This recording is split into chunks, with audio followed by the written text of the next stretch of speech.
One left to see. This is Lisa Berry, and earlier we talked about her. We were wondering where she went, and sometimes it can be that the event, she might have lost a shoe, something like that, up in the final warm-ups, and so they are aware that you've done a lot to get here, and we get to see her now. So Lisa's had this mare for quite some time. I believe she actually bred her, and based out of Ocala, Florida. This horse is a phenomenal cross-country horse. She's so fast and game, and Lisa, I know, is so excited to be back at this level. She's touched in this arena a few times, and I know she's just been waiting for her next superstar to be able to return to the great state of Kentucky.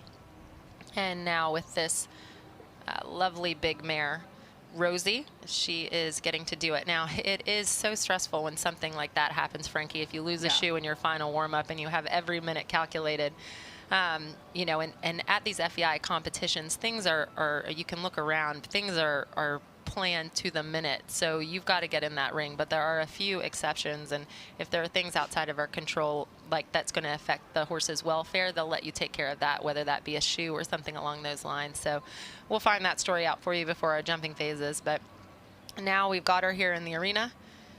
Well, I think it's exciting for this mare that they did get to, you know, end up coming down center line too, because the 12-year-old mare out of Formula One, one of the famous stallions in our sport, this Irish sport horse mare, I mean, really looking beautifully turned out and ready to do the task at hand here today with Lisa. And so glad that they're able to do this. Yeah, and she was bred by Lisa and her mother, Denise. And Lisa and Denise have a great program of teaching and training and producing and breeding horses, like I said, based in Florida, and having had one since it's a full, nice change there, super job. It's got to be a really incredible moment to canter down center line and be the owner, rider, breeder. I mean, that's pretty incredible. A lot of good work here for this combination so far.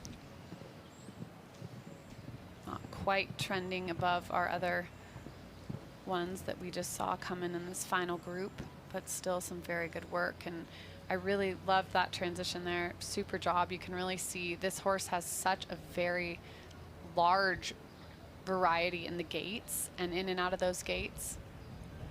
A really big gearbox, as we call it, and also some super lateral work.